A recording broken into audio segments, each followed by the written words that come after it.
Wow, I had no idea that some of my viewers, they don't have access to stores like this. So I might as well give you a little tour here so you can see what's going on in a proper grow store. There's some out there that are just smaller and they service you, the garden centers and so forth. But this, my friends, is Candyland for the cannabis grower. Again, if you're a veggie grower, that's cool too, because I like veggies. Houseplants, awesome. There's a lot of money to be made in houseplants. Did you know that? Go check it out online. The auctions just blow my mind. I'm like, holy shit. So there's a lot of opportunity out there if you're a hustler, I can tell you that. But let me show you guys what this stuff looks like. I'll bring you up here in the selfie stick.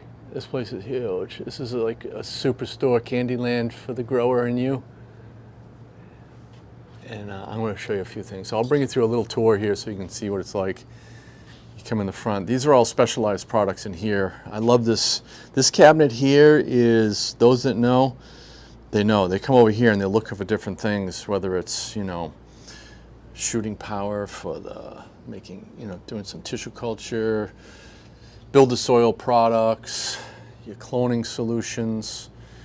This is the line that I talk about a lot on my channel, which is the SI28. That's your silica, monosylic acid, P31 microbes. Oh my God, if you want your terps to just blow up, this is it. Dr. Lynn, she's the scientist that created this. That's actually an extract from a cannabis plant root system and then cultured. So it's a phosphorus solubilizing bacteria, phosphorus being one of the hardest elements. And then the silica helps to strengthen the plant and also helps it to drink more, basically feed more.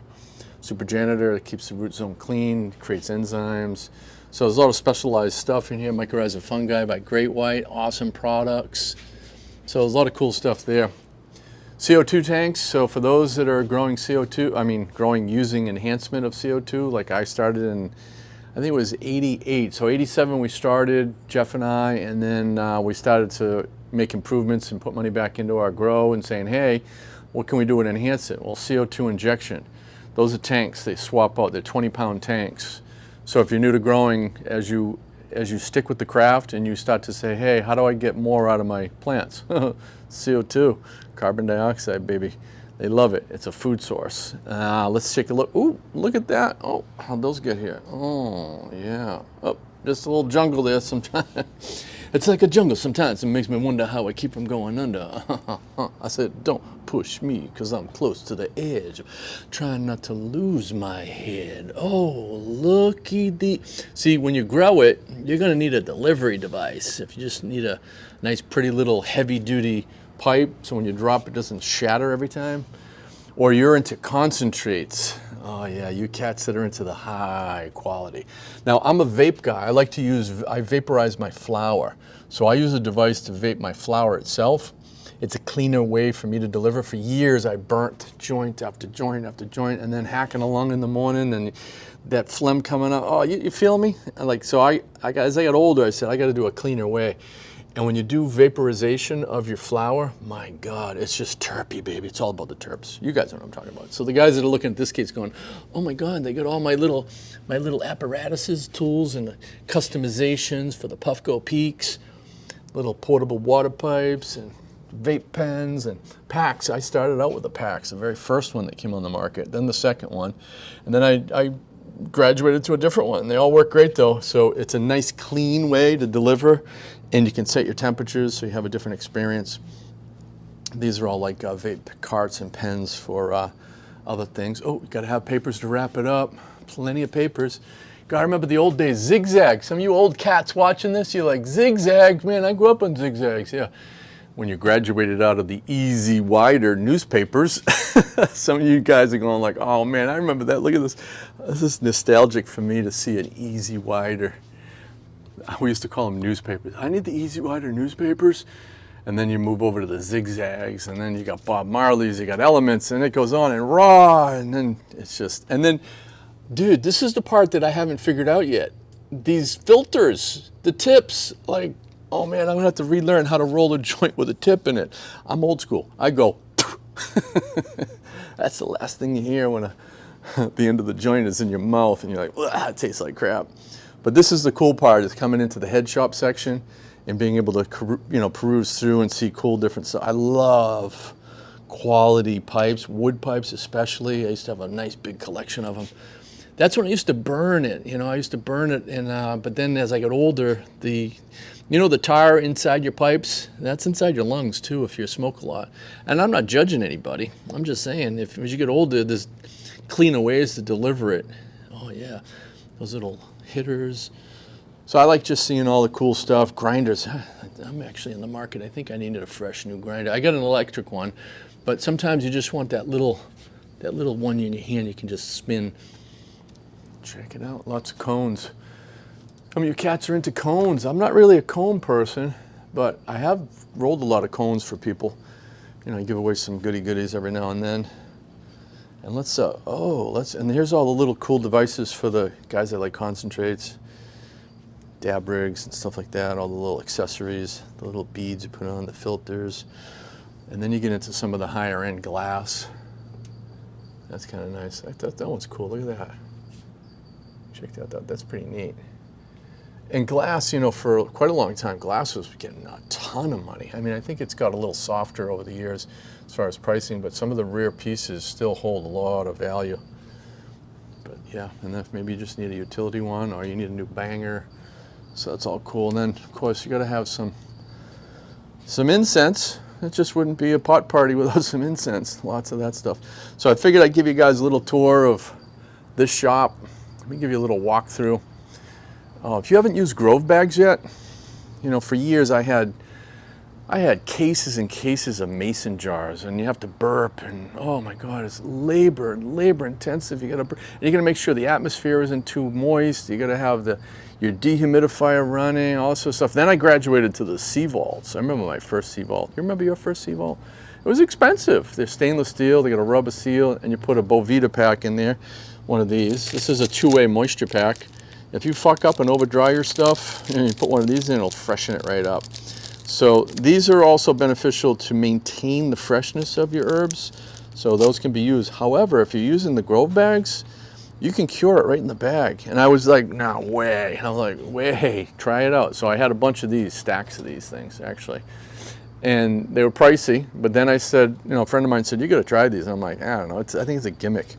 Well, I started to try it and I'm like, holy shit, what a game changer. So this basically, the Grove bag allows for the passage, I guess, or maintaining basically the terps and also the moisture level. Like they'll say on it, 58 to 62% humidity. That's fucking awesome. Again, unless you over dried it, and that's on you. We've all made that mistake. You let it go a little too long, or the atmosphere was just a little too dry, and all of a sudden you got crispy buds and you're like, fuck.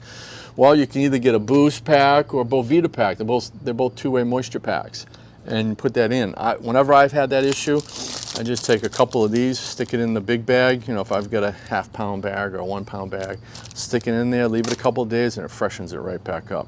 That's how you save your ass, buddy. Those things right there.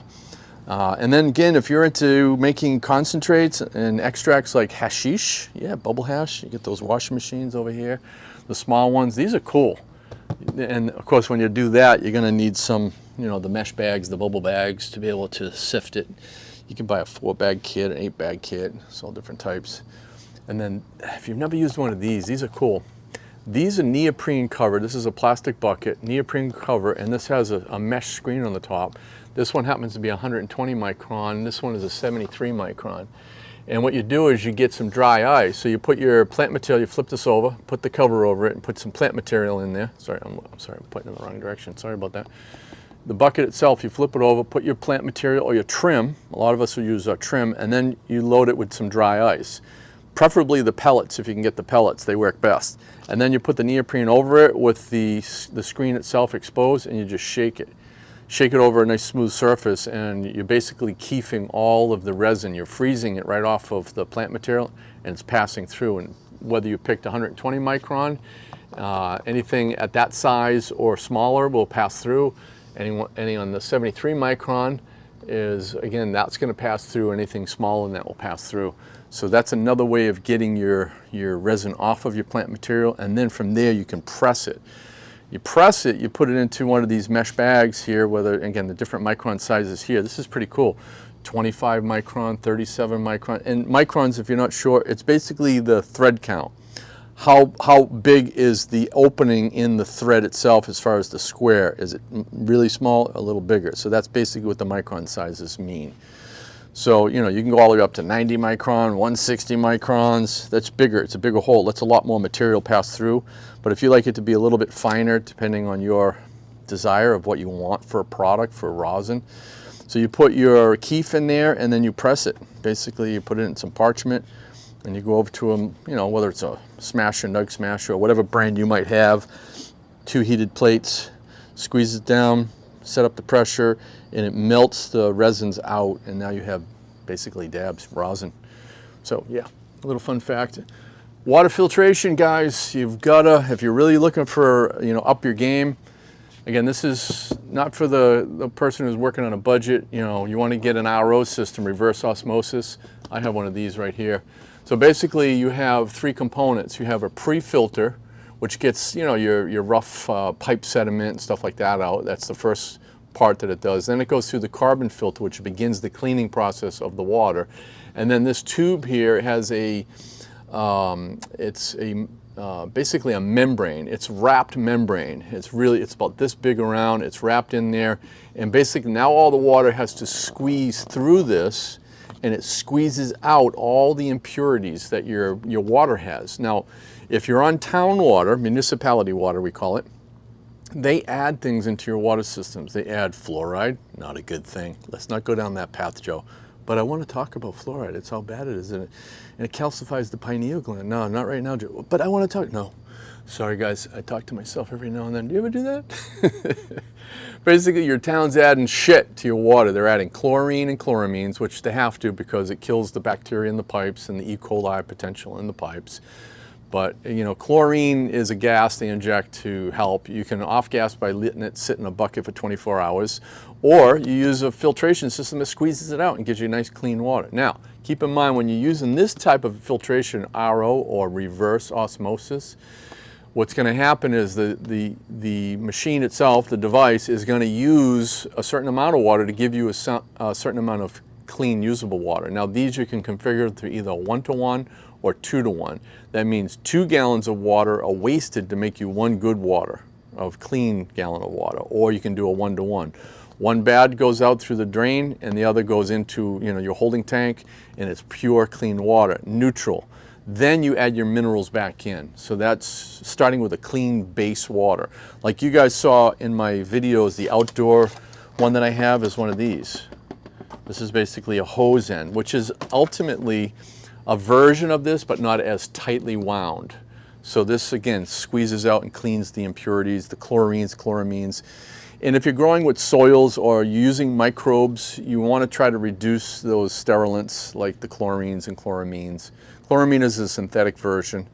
If you have well water, that's a different situation depending where you are. I always say send out your well if you have a personal well for the house. I always encourage people, send out once a year and have your water tested. Get a full profile. Because all too often I ask people, when's the last time you had it tested? Wow, when we bought the house. And when was that? 10 years ago.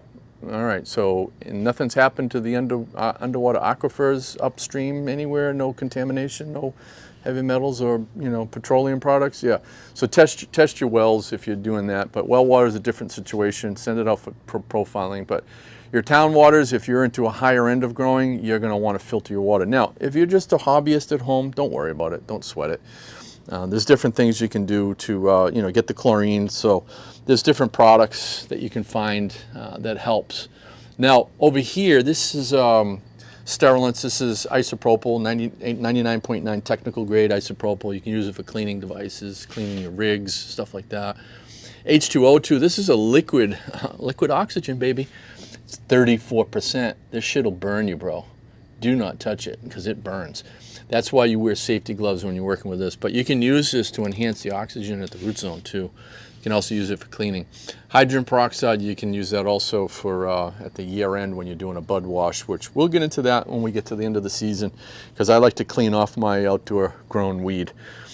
pH up and down, there's all different types. Drip is very strong, so this is a very potent product. So if you're a guy that's growing hydro that has to use a lot of pH down, your GH is a little bit weaker, your drip is very strong.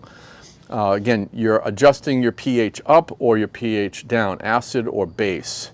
So what is that all about? All right, let me just show you real quick. You'll like this, especially you're new to growing.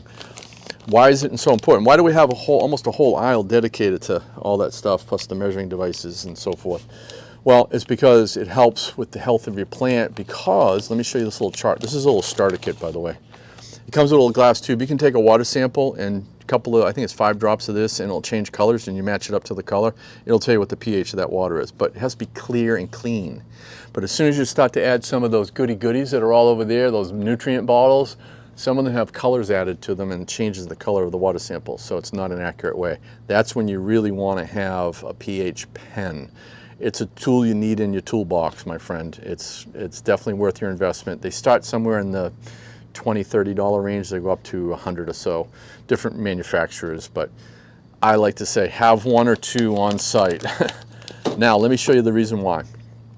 All right, pH stands for potential of hydrogen. It's just one of those dumb fun facts you'll probably never can repeat ever again, but now you know. pH, potential of hydrogen. It's a scale of 0 to 14. I'm going to put you on pause for a second.